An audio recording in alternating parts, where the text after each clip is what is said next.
Welcome back friends. আজকে আমরা দেখব 19-এর অতি সংক্ষিপ্ত উত্তরধর্মী প্রশ্নগুলো। এটা লম্ববৃত্তাকার চোঙ রাইট সার্কুলার সিলিন্ডার ক্লাস 10-এর 8 নম্বর চ্যাপ্টার। কোষে দেখি 8-এর 19-এর অতি সংক্ষিপ্ত উত্তরধর্মী প্রশ্নগুলো আজকে করব।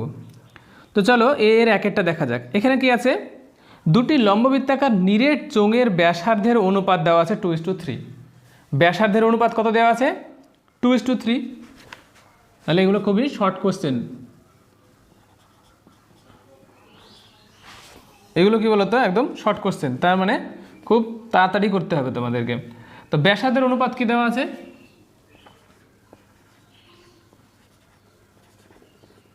ব্যাসার্ধ অনুপাত দেওয়া আছে 2:3। আর কি দেওয়া আছে? উচ্চতার অনুপাত দেওয়া আছে, উচ্চতা দেওয়া আছে 5:3। ঠিক আছে। জানতে চেয়েছি কি বক্রতলের ক্ষেত্রফলের অনুপাত। তো বক্রতলের ক্ষেত্রফলের সূত্র কি জানো তোমরা? 2πr/h।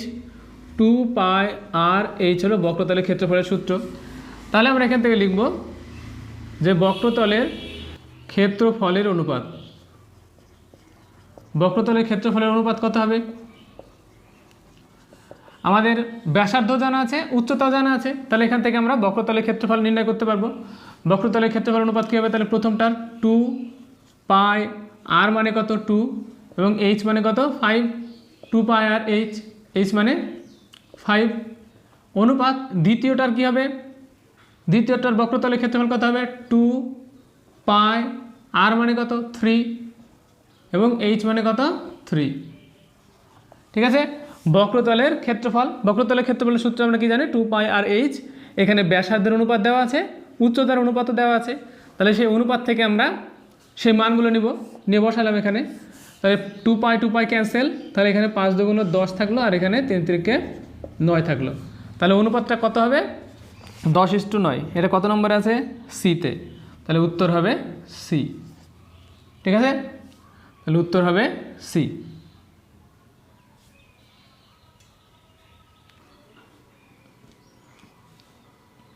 এবার দেখো দুয়েরটা কি বলছে? দুটি লম্ববৃত্তাকার নিরেট চোঙের ব্যাসার্ধের দৈর্ঘ্যের অনুপাত বলা আছে এবং উচ্চতার অনুপাত বলা আছে। এখানেও তাই, ব্যাসার্ধের দৈর্ঘ্যের অনুপাত এবং উচ্চতার অনুপাত বলা আছে। জানতে চাইছে তাদের আয়তনের অনুপাত। তাহলে আমরা আগে লিখি যে ব্যাসার্ধের অনুপাত। ব্যাসার্ধের অনুপাত কি দেওয়া আছে? ব্যাসার্ধের অনুপাত দেওয়া আছে 2:3 সেম। আর উচ্চতার অনুপাত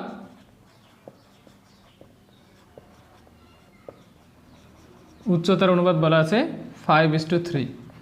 তারপরে জানতে চেয়েছে তাদের আয়তনের অনুপাত। তাহলে অতএব আয়তনের অনুপাত কত হবে? আয়তনের ফর্মুলা কি? πr²h, তাই না? আয়তন, লম্ববৃত্তাকার চোঙের আয়তন কি? πr²h। তাহলে এখানে আয়তনের অনুপাত কত হবে? πr², মানে প্রথমটার ব্যাসার্ধ কত? 2, তাহলে 2² πr²।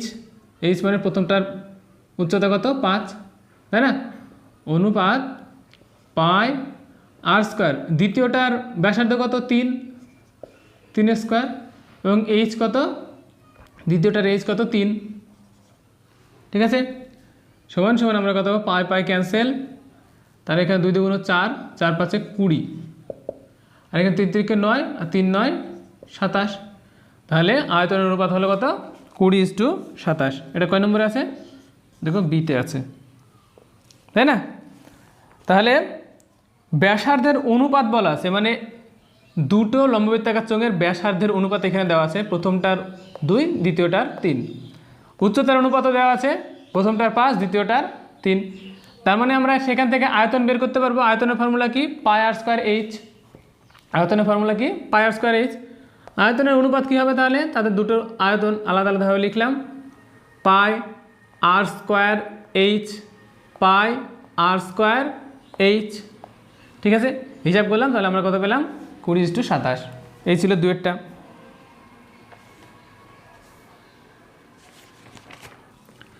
এবার দেখো কোশ্চেন নাম্বার 3 কি বলছে? যে দুটি বৃত্তাকার নিরেট চোঙের আয়তন সমান, তাদের উচ্চতার অনুপাত দেওয়া আছে, তাদের ব্যাসার্ধের দৈর্ঘ্যের অনুপাত কত?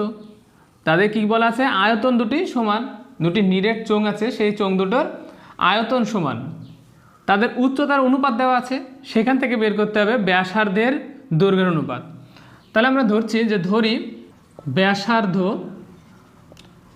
যথাক্রমে, মানে দুটো আছে, তাহলে যথাক্রমে ক্যাপিটাল আর এবং স্মল আর ধরলাম, দুটোর ব্যাসার্ধ ক্যাপিটাল আর এবং স্মল আর ধরলাম।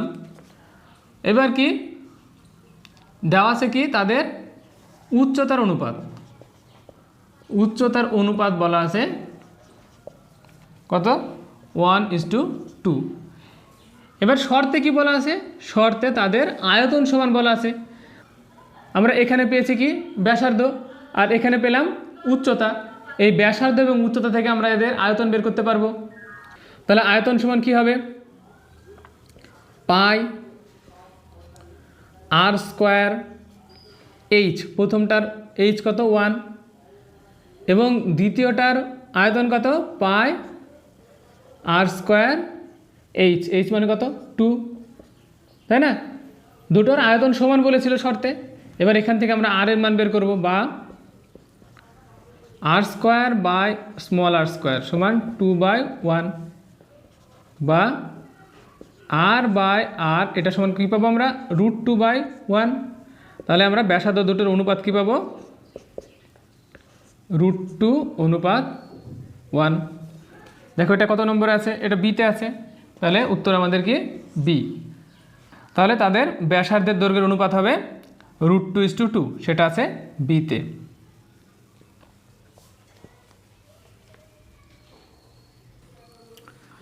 এবার দেখো চারেরটা কি বলছে, একটি লম্ববৃত্তাকার চোঙের ব্যাসার্ধের দৈর্ঘ্য অর্ধেক এবং উচ্চতা দ্বিগুণ হলে চোঙটির আয়তন হবে পূর্বের চোঙের আয়তনের সমান, দ্বিগুণ, অর্ধেক নাকি 4 গুণ। ঠিক আছে, প্রশ্নটা কি বলছে, একটি লম্ববৃত্তাকার চোঙের ব্যাসার্ধের দৈর্ঘ্য অর্ধেক হলো এবং উচ্চতাটা দ্বিগুণ হলো, তাহলে চোঙটির আয়তন হবে পূর্বের চোঙের আয়তনের কতটা, সেটা হিসাব করতে হবে। তাহলে আমরা প্রথমে চোঙটির ব্যাসার্ধ এবং উচ্চতা ধরি, চোঙটির ব্যাসার্ধ আর একক এবং উচ্চতা এইচ একক ধরলাম। ঠিক আছে, তাহলে আয়তন কত হবে, আয়তন হবে কত, পাই আর স্কোয়ার এইচ ঘন একক।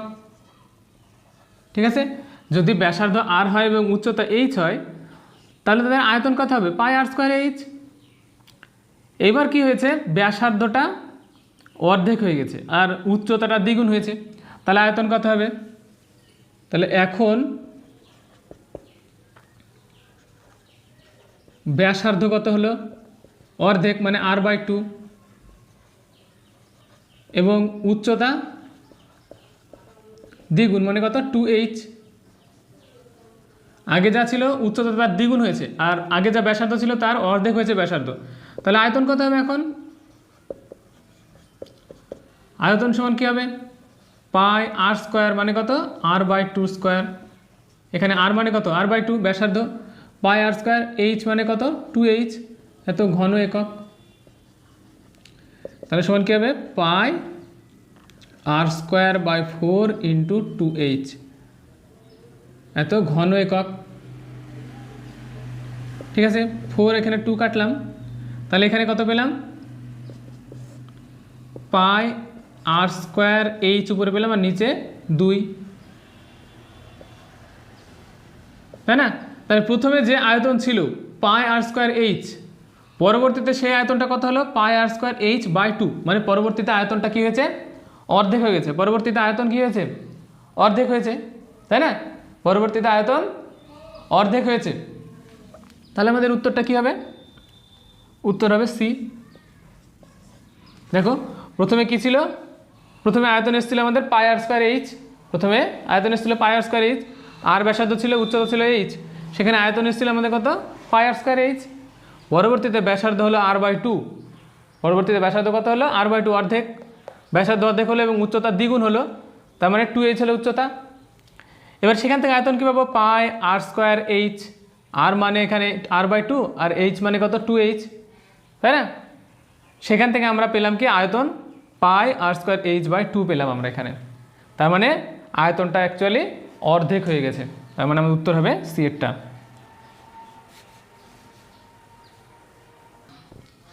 এবারে দেখো 5এরটা কি বলছে, একটি লম্ববৃত্তাকার চোঙের ব্যাসার্ধের দৈর্ঘ্য দ্বিগুণ এবং উচ্চতা অর্ধেক হলে বক্রতলের ক্ষেত্রফল পূর্বের চোঙের বক্রতলের ক্ষেত্রফলের সমান, দ্বিগুণ, অর্ধেক নাকি 4 গুণ হবে সেটা জানতে চেয়েছে। তাহলে আমরা কি করব, প্রথমে ধরি ব্যাসার্ধ r একক এবং উচ্চতা h একক। তাহলে বক্রতলের ক্ষেত্রফল কত পাবো, 2πr/h বর্গ একক। বক্রতলের ক্ষেত্রফল পাবো আমরা কত, 2πr/h বর্গ একক। এবার কি ব্যাসার্ধ এখন কি হয়েছে, এখন ব্যাসার্ধ কতটা হয়েছে, ব্যাসার্ধের দৈর্ঘ্য, এখন ব্যাসার্ধের দৈর্ঘ্য কত হয়েছে, দ্বিগুণ মানে 2r। এখন ব্যাসার্ধের দৈর্ঘ্য কত হলো, দ্বিগুণ মানে 2r। আর কি উচ্চতাটা, উচ্চতা কত, উচ্চতাটা অর্ধেক হয়েছে মানে h/2। তারপরে জানতে চেয়েছে তাদের বক্রতলের ক্ষেত্রফল। তাহলে অতএব বক্রতলের ক্ষেত্রফল কত হবে, বক্রতলের ক্ষেত্রফল মানে পার্শ্বতলের ক্ষেত্রফল, তাই না? বক্রতলের ক্ষেত্রফল মানে কি, ওই যে লম্ববৃত্তাকার চোঙের পার্শ্বতলের ক্ষেত্রফল, সেটা কি হয় 2πr/h হয়। এখানে r মানে কত 2π, এখানে r মানে কত 2r, h মানে কত h/2, এত বর্গ একক।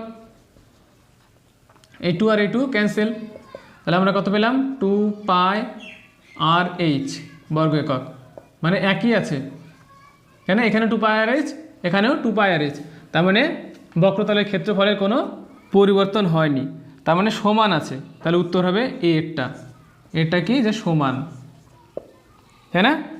এরটা উত্তর হবে, উত্তর আছে কি যে তাদের বক্রতলের ক্ষেত্রফল সমান থাকবে, তাই না? যে এখানে 2πr/h ছিল, এখানে 2πr/h আসলো আমাদের, তার মানে বক্রতলের ক্ষেত্রফলটা সমান আছে। এবার দেখো বিয়েরগুলো কি বলছে, নিচের বিবৃতিগুলি সত্য না মিথ্যা লিখি। একটা বলছে যে একটি লম্ব চোঙাকৃতির ড্রামের ব্যাসার্ধের দৈর্ঘ্য 8 সেন্টিমিটার। একটি লম্ব চোঙাকৃতি মানে এটা একটা লম্ববৃত্তাকার চোঙ, এই একটা লম্ববৃত্তাকার চোঙের ব্যাসার্ধের দৈর্ঘ্য 8 সেন্টিমিটার, উচ্চতা 8 সেন্টিমিটার। কিন্তু কি আছে, ড্রামের অর্ধেক জলপূর্ণ থাকলে ড্রামের আয়তন কি হবে, πr²h পুরো ড্রামটার আয়তন হয়। πr²h কি হয়, যদি r হয় ব্যাসার্ধ, ব্যাসার্ধ যদি r হয়, ব্যাসার্ধ r হয় আর উচ্চতা যদি h হয়, তাহলে আয়তন কত হয়, আয়তন হয় πr²h ঘন একক হয়, তাই না? πr²h ঘন একক হয়। কিন্তু এখানে ওই ড্রামটা কি পুরোটা জলপূর্ণ আছে, ড্রামটার অর্ধেক জলপূর্ণ আছে, মানে এইচটা টোটাল এইচে তো জল নেই, টোটাল হাইটে জল নেই, তো জল আছে অর্ধেকে, মানে h/2 ধরতে হবে এখানে আমাদেরকে হাইট। তার মানে অ্যাকচুয়াল এটার হাইটে কত আসবে, πr²h/2 আসবে, এইটা আসবে এর অ্যাকচুয়াল হাইট, কিন্তু দেওয়া আছে কত πr²h, তার মানে প্রশ্নতে যেটা দেওয়া আছে সেটা মিথ্যা, হ্যাঁ না? প্রশ্নতে দেওয়া আছে যেটা সেটা কি মিথ্যা, তাহলে বি এর একটা মিথ্যা। কারণ কি ড্রামে সম্পূর্ণ জলপূর্ণ নেই, সম্পূর্ণ যদি জলপূর্ণ থাকতো তবে তার আয়তন হতো πr²h, যেহেতু অর্ধেক জলপূর্ণ আছে তাহলে তার আয়তন কত হবে, πr²hটা অর্ধেক আছে তাহলে h/2 এটা হবে আয়তন, কিন্তু বইতে দেওয়া আছে এটা, তার মানে মিথ্যে লেখা আছে, তার মানে এই প্রশ্নের উত্তরটা হবে কি মিথ্যা। এবার দেখো 19-এর বিয়ের 2-এরটা কি বলছে, একটি লম্ব বৃত্তাকার চোঙের ব্যাসার্ধের দৈর্ঘ্য 2 একক হলে চোঙটির যে কোনো উচ্চতার জন্য চোঙটির আয়তন এবং বক্রতলের ক্ষেত্রফলের সাংখ্যমানটা সমান হবে। আয়তন এবং বক্রতলের ক্ষেত্রফলের সাংখ্যমানটা সমান হবে। তার মানে আয়তন এবং বক্রতলের ক্ষেত্রফল যে সংখ্যা আসবে দুটোর, সেই দুটো সংখ্যা সমান হবে। তাহলে এখানে ব্যাসার্ধের মান বলা আছে, উচ্চতা দরকার আমাদের আয়তন এবং বক্রতলের ক্ষেত্রফল বের করার জন্য। তো আমরা ধরে নিচ্ছি, ধরি উচ্চতা, যে ধরি চোঙটির উচ্চতা h একক। ব্যাসার্ধ কত বলা আছে? ব্যাসার্ধ বলা আছে 2 একক। তাহলে আয়তন কত হবে? অতএব আয়তনের সাংখ্যমান, ঠিক আছে, আয়তনের সাংখ্যমান কত হবে? আমরা একক বাদ দিয়ে লিখবো, সেটাই সাংখ্যমান। আয়তন কত হবে তাহলে? পাই আর স্কোয়ার, মানে 2 এর স্কোয়ার এবং h। আয়তনের সাংখ্যমানটা লিখলাম, একক বাদ দিয়ে লিখলাম। এর সমান সমান কত হলো? 2 এর স্কোয়ার মানে 4, মানে 4 পাই h। ঠিক আছে, এবার বক্রতলের ক্ষেত্রফলের সাংখ্যমান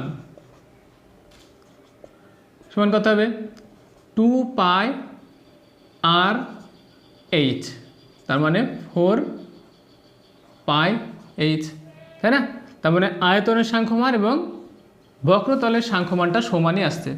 তার মানে যে বিবৃতিটা দেওয়া আছে বিয়ের দুয়েরটা, সে বিবৃতিটা সত্য, যে আয়তন এবং বক্রতলের সাংখ্যমান সমান হবে। তাহলে বিবৃতিটি সত্য, তাহলে বিবৃতিটি কি সত্য। এবার দেখো সি এর একেরটা কি বলছে। একটি আয়তক্ষেত্রাকার কাগজের দৈর্ঘ্য L এবং প্রস্থ B একক। আয়তক্ষেত্রাকার কাগজটিকে মুড়ে একটি লম্ববৃত্তাকার চোঙ তৈরি করা হলো, যার পরিধি কাগজটির দৈর্ঘ্যের সমান। অবশ্যই তো, পরিধিটা কি কাগজের দৈর্ঘ্যের সমান। চোঙটির বক্রতলের ক্ষেত্রফল কত একক হবে? ড্যাশ বর্গ একক বলছে। তাহলে ধরো এটা একটা আয়তক্ষেত্রাকার কাগজ, এটা একটা কি আয়তক্ষেত্রাকার কাগজ, যার দৈর্ঘ্য বলেছে কি L, এই সাইড থেকে এই সাইডের দৈর্ঘ্যটা L এবং প্রস্থটা B। তাহলে এইটা একটা যদি আয়তক্ষেত্র হয়, এর ক্ষেত্রফল কত হয়? আয়তক্ষেত্রের ক্ষেত্রফল দৈর্ঘ্য গুণিত প্রস্থ, মানে L ইন্টু B। আয়তক্ষেত্রের ক্ষেত্রফল কত হয়? L ইন্টু B, দৈর্ঘ্য ইন্টু প্রস্থ, আয়তক্ষেত্রের ক্ষেত্রফল। এবার বলছে এই আয়তক্ষেত্র যেটা ছিল, এই আয়তক্ষেত্রটাকে মুড়ে দিয়ে একটা লম্ববৃত্তাকার চোঙ তৈরি করা হলো, যার দৈর্ঘ্যটা পরিধি, তাই না? এই যে লম্ববৃত্তাকার চোঙ আমরা একটা তৈরি করলাম এইভাবে, এটা একটা কি লম্ববৃত্তাকার চোঙ তৈরি করলাম আমরা, ঠিক আছে? এটা একটা লম্ববৃত্তাকার চোঙ তৈরি করলাম, এটা একটা লম্ববৃত্তাকার চোঙ দিয়ে কি বলেছে যে তার দৈর্ঘ্যটাই পরিধির সমান, কারণ দৈর্ঘ্যর দিকটাকে এটা ভাঁজ করে আমরা লম্ববৃত্তাকার চোঙ তৈরি করেছিলাম। তাহলে তার পৃষ্ঠতলের ক্ষেত্রফল কত জানতে চেয়েছে। তো পৃষ্ঠতলের ক্ষেত্রফল কি? এই যে কাগজটা দিয়ে তৈরি হলো, এই কাগজটা যা ক্ষেত্রফল সেটাই তো পৃষ্ঠতলের ক্ষেত্রফল, তাই না? তার মানে তার পৃষ্ঠতলের ক্ষেত্রফল কী হবে? L ইন্টু B হবে। তাহলে তার পৃষ্ঠতলের ক্ষেত্রফল হবে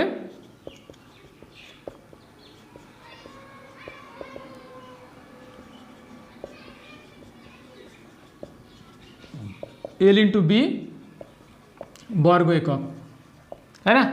L ইন্টু B বর্গ একক। যদি এটাকে আমরা লম্বালম্বিভাবে এইভাবে লম্ববৃত্তাকার শঙ্কুটা তৈরি করতাম, তার মানে তার পরিধিটা প্রস্থের সমান যদি হতো, তবুও আমাদের কি পৃষ্ঠতলের ক্ষেত্রফল সেই L ইন্টু B আসতো। আমরা যেভাবেই লম্ববৃত্তাকার চোঙ তৈরি করি না কেন, এটাতে আমরা কি পাবো? সেই পরিধিটা, সেই পৃষ্ঠতলের ক্ষেত্রফলটা L ইন্টু B পাবো, তাই না? এবার দেখো সি এর দুয়েরটা কি বলছে। একটি লম্ববৃত্তাকার চোঙের ব্যাসের দৈর্ঘ্য 3 সেন্টিমিটার, ব্যাসের দৈর্ঘ্য 3 সেন্টিমিটার বলা আছে, এবং উচ্চতা 4 সেন্টিমিটার হলে চোঙটির ভিতর সর্বাপেক্ষা লম্বা যে দণ্ড রাখা যাবে তার দৈর্ঘ্য কত হিসাব করি। তার মানে এরকম একটা চোঙ আছে,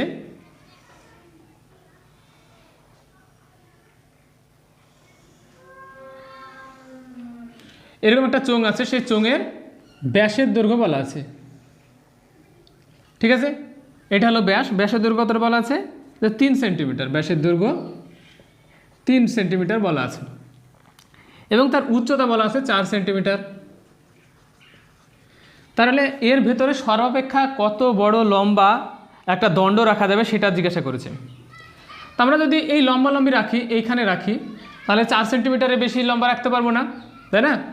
এখানে 4 সেন্টিমিটার রাখতে পারবো, তার বেশি লম্বা রাখলে কী হবে? সে লম্ববৃত্তাকার চোঙের বাইরে বেরিয়ে যাবে। লম্বালম্বিভাবে রাখলে কী হবে?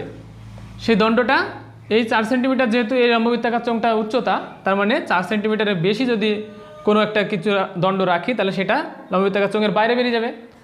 কিন্তু যদি আমি এই লম্ববৃত্তাকার চোঙের ভেতরে ওই দণ্ডটাকে বাঁকাভাবে রাখি, যদি একটু বাঁকিয়ে রাখি, তাহলে আমরা ওই 4 সেন্টিমিটার থেকে একটু বেশি বড় রাখতে পারবো, বাইরে বেরোবে না।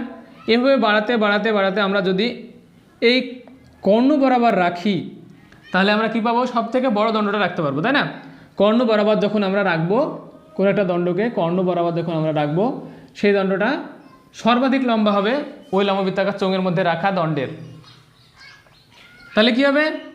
যদি আমরা কর্ণ বরাবর ওই দণ্ডটাকে রাখি, তাহলে আমরা সব থেকে লম্বা দণ্ডটাকে রাখতে পারবো। যদি এখানে লম্বালম্বিভাবে রাখি, খাড়াভাবে যদি কোনো একটা দণ্ড রাখি, সেটার তুলনায় এটা অনেক বেশি লম্বা হবে, তাই না? দেখো এই পেনটা মোটামুটি তুলনা হয়ে যাচ্ছে যে পেনটা যদি আমি এইভাবে খাড়াভাবে রাখি, তাহলে মোটামুটি এই লম্ববৃত্তাকার চোঙটার মধ্যে থাকছে। কিন্তু যদি আমরা এটাকে বাঁকাতে থাকি, দেখো আরও কিছুটা লম্বা এখানে দণ্ড রাখা যাবে। ওই যে মাথার ফাঁকা অংশটা, এই যে এই মাথার এই ফাঁকা অংশটা আরও একটু বেশি লম্বা দণ্ড রাখা যাবে। আরও যদি বাঁকাই তাহলে কী হবে? এই দেয়ালে আটকে যাবে, মানে ছোট হয়ে যাচ্ছে। তার মানে আমরা সব থেকে বড় যে দণ্ডটা রাখতে পারবো সেটার দৈর্ঘ্য কোন বরাবর হবে? তাদের কর্ণ বরাবর হবে। এবার কর্ণের দৈর্ঘ্য আমরা কীভাবে নির্ণয় করবো? দেখো এখানে একটা 90 ডিগ্রি আছে, এখানে একটা 90 ডিগ্রি আছে। যেহেতু এটা একটা লম্ববৃত্তাকার চোঙ, যেহেতু এটা লম্ববৃত্তাকার চোঙ, তার মানে এখানে একটা 90 ডিগ্রি কোণ আছে, মানে এটা একটা সমকোণী ত্রিভুজ। এবার সমকোণী ত্রিভুজের অতিভুজের মানে আমরা কীভাবে বের করি? √3 স্কোয়ার প্লাস 4 স্কোয়ার করতে হবে আমাদেরকে। তার মানে লম্ব স্কোয়ার প্লাস ভূমি স্কোয়ার করতে হয়, পিথাগোরাসের সূত্র, তাই না? পিথাগোরাসের সূত্র অনুযায়ী আমরা কী করব? তার অতিভুজের দৈর্ঘ্যটা নির্ণয় করব। তাহলে আমরা লিখছি সরাসরি যে দণ্ডটির দৈর্ঘ্য হবে, বা সর্বাপেক্ষা বড় দণ্ডটির দৈর্ঘ্য হবে সমান কত হবে? আমাদের কর্ণের দৈর্ঘ্যটা হবে 3 স্কোয়ার প্লাস 4 স্কোয়ার সেমি। ঠিক আছে, মানে √3 স্কোয়ার মানে 9, 4 স্কোয়ার মানে 16 সেমি, সমান √25 সেমি, সমান সমান 5 সেন্টিমিটার। তার মানে সর্বাপেক্ষা বড় যে দণ্ডটি রাখা যাবে ওই লম্ববৃত্তাকার চোঙের ভিতরে, সেটার দৈর্ঘ্য হবে কত? 5 সেন্টিমিটার। বোঝা গেল? কারণ কি? সেই দণ্ডটাকে এই কর্ণ বরাবর রাখতে হবে আমাদেরকে। এই কর্ণ বরাবর রাখলে আমরা সবথেকে বড় দণ্ড রাখতে পারবো। তাই কর্ণের দৈর্ঘ্য নির্ণয় করার জন্য আমাদের পিথাগোরাসের সূত্র সাহায্য নিতে হবে, যে লম্ব স্কোয়ার প্লাস ভূমি স্কোয়ার সমান অতিভুজের স্কোয়ার হয়। সেখান থেকে আমরা কি জানি? যে কর্ণের দৈর্ঘ্য মানে লম্ব স্কোয়ার প্লাস ভূমি স্কোয়ার। সেখান থেকে আমরা পেলাম কত? 5।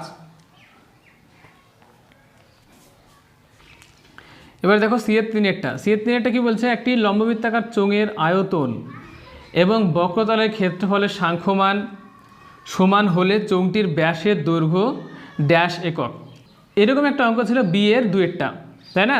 ব্যাসার্ধের দৈর্ঘ্য 2 একক হলে চোঙটির যে কোনো উচ্চতার জন্য আয়তন এবং বক্রতলের ক্ষেত্রফলের সাংখ্যমানটা সমান হয়। সেটা B-এর 2-একটাই ছিল, সেটা আমরা দেখেছি। সেম অঙ্ক এখানে সেই ব্যাসার্ধের দৈর্ঘ্যটা নির্ণয় করতে বলেছে। মানে ব্যাসের দৈর্ঘ্য নির্ণয় করতে বলা মানে কি? ব্যাসার্ধের দৈর্ঘ্য নির্ণয় করবো, কারণ করে আমরা 2 দিয়ে গুণ করব। তাহলে এখানে আমাদেরকে সেই ব্যাসের দৈর্ঘ্য নির্ণয় করতে হবে।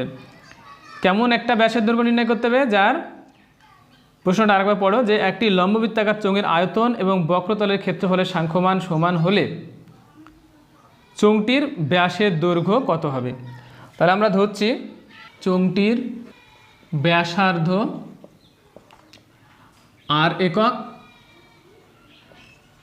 এবং উচ্চতা H একক। ঠিক আছে, এবার কি বলেছেন? আয়তন মানে πr²h, এই যে মানটা πr²h আয়তন, এবং বক্রতলের ক্ষেত্রফল 2πrh, এর সাংখ্যমান সমান হবে, তাহলে ব্যাসার্ধের মান কত তাই নির্ণয় করতে বলেছে। তাহলে আমরা এখান থেকে ব্যাসার্ধের মান নির্ণয় করতে পারবো। আয়তন এবং বক্রতলের ক্ষেত্রফল বা পৃষ্ঠতলের ক্ষেত্রফলের সাংখ্যমানটা সমান হয়েছে, তাহলে সেখানে তাদের আর এর মান আমরা নির্ণয় করতে পারবো এখান থেকে, এই সম্পর্ক থেকে। পাই আর পাই cancel, H R H cancel, আর একটা ক্যান্সেল হয়ে যাচ্ছে, তার মানে শুধুমাত্র আর থাকছে এদিকে, আর সমান 2 পেলাম। তাহলে অতএব নির্ণয় ব্যাসের মান জানতে চেয়েছে, তাহলে ব্যাসের দৈর্ঘ্য কত হবে 2 ইন্টু ব্যাসার্ধের দৈর্ঘ্য, তার মানে 4 একক। এই ছিল কোশ্চেন নাম্বার 19 অতি সংক্ষিপ্ত প্রশ্নগুলো। তা আজকের ভিডিও এত দূরই, আশা করি তোমরা বুঝতে পেরেছো। বুঝতে না পারলে অবশ্যই কমেন্ট করবে এবং ভিডিও ভালো লাগলে একটা লাইক অবশ্যই করবে এবং চ্যানেলে নতুন হলে চ্যানেলটাকে অবশ্যই সাবস্ক্রাইব করবেই তোমরা।